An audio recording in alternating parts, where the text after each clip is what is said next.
Shalom, bienvenue à notre chaîne Naobi, Institut Biblique Espérance des Nations, et bienvenue également à cette émission Insight Naobi, cette émission qui a été conçue pour aider les pasteurs, en fait de façon générale les leaders d'église, aider les églises à mieux courir avec la vision et la mission que le Seigneur Jésus nous a confiée. Et bienvenue aussi à cette série que nous avons débutée, intitulée La théologie biblique de la mission. Et nous sommes rendus à la troisième partie. Et au cours de la première partie, nous avons dit qu'il y a des questions que tout leader, tout pasteur, tout diacre, tout ancien, tout évangéliste, tout apôtre, en fait, tout serviteur de Dieu devrait se poser avant de se lancer dans l'implantation d'église en vue de travailler et de faire cette œuvre selon le cœur du Seigneur, parce que nous croyons que c'est Jésus qui est le chef de l'église, c'est lui qui l'a bâti, c'est lui qui l'a établi, et si nous voulons le glorifier, en tant que leader d'église, nous devons adapter notre église au modèle qu'il nous a déjà présenté, au modèle qu'il nous présente dans sa parole. En deuxième partie, nous avons dit que l'église existe pour la mission Dei, la mission de Dieu. Voici le battement du cœur du Seigneur. Et cela doit être le battement du cœur de l'Église. L'Église existe pour accomplir la mission de Dieu. Et c'était quoi la mission de Dieu? Nous avons défini la mission de Dieu comme le plan rédempteur de Dieu qui a pour but d'établir son royaume pour la bénédiction des nations à travers l'évangile de notre Seigneur et Sauveur Jésus-Christ. L'Église existe pour accomplir le plan rédempteur de Dieu dans le but d'établir le royaume de Dieu sur la terre afin que toutes les nations de la terre soient bénies à travers l'évangile de Jésus. Voici la raison d'être de l'Église. Ce n'est pas pour dire que l'Église doit se lancer seulement dans les missions et négliger l'aspect intérieur. Non, c'est plutôt pour dire que l'Église a d'abord reçu pour mission première d'aller dans les nations et de faire les disciples. Maintenant, tout ce qui se fait à l'intérieur de l'Église doit plutôt se faire avec cette perspective, avec cet objectif.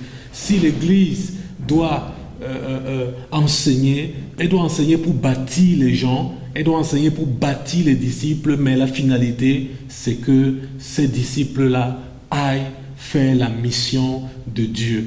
Donc, c'est ce que nous avons dit jusqu'ici. Et maintenant, nous allons aujourd'hui, dans cette troisième partie, entrer dans la Bible pour voir les preuves de ce que nous avançons comme thèse, pour voir les preuves. Quelles sont les preuves dans la Bible que la mission de Dieu, la bénédiction des nations est le plan de Dieu qui a toujours existé de tout temps.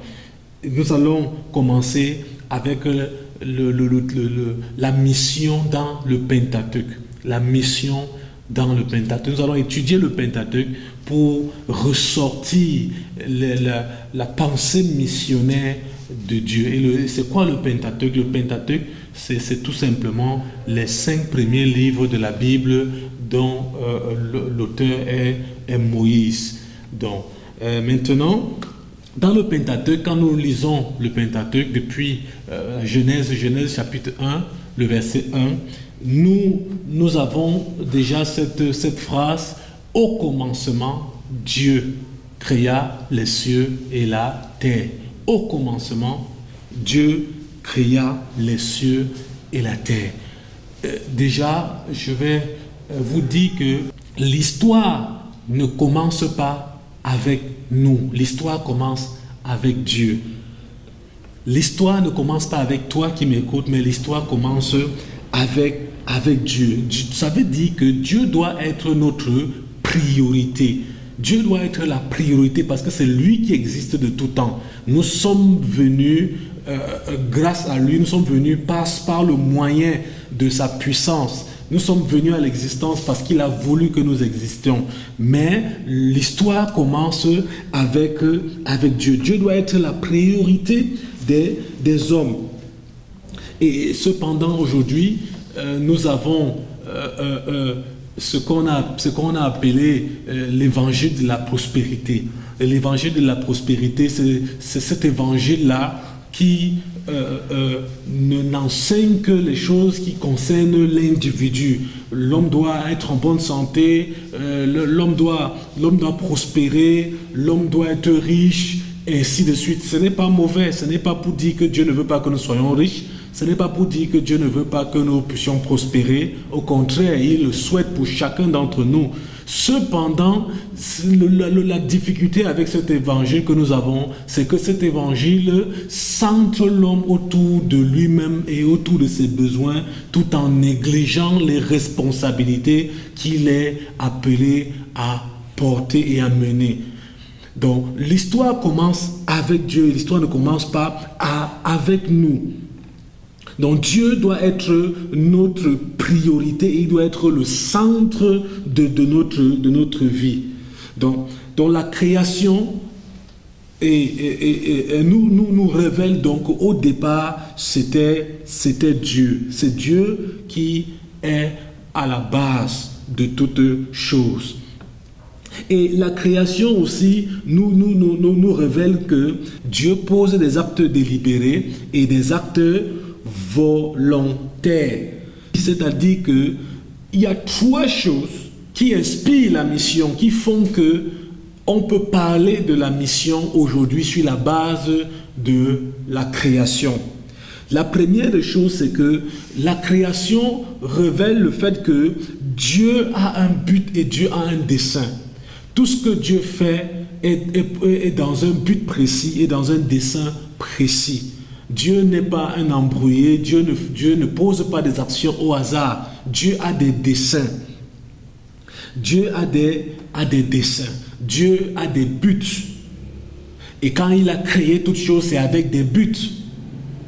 Et la création nous révèle encore une autre chose en rapport avec la mission, c'est que Dieu est amour. Et qu'est-ce qui prouve que Dieu est amour dans la création? Le fait qu'il nous ait créés, pas comme les anges, il nous a créés pas comme les animaux ou comme les astres et autres, mais il nous a créés en tant qu'homme à son image et à sa ressemblance.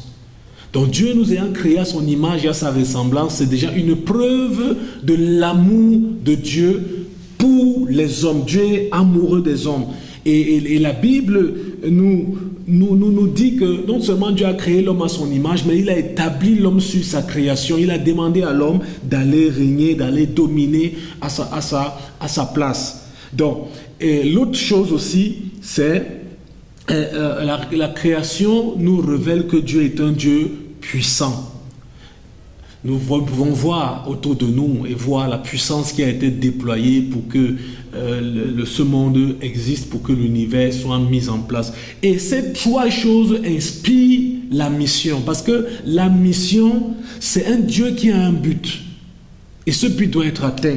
La mission, c'est un Dieu qui est amour. Et cet amour le contraint. Et la mission, c'est Dieu qui est puissant. Et cette puissance est déployée pour que ses desseins soient accomplis. Et la deuxième des choses que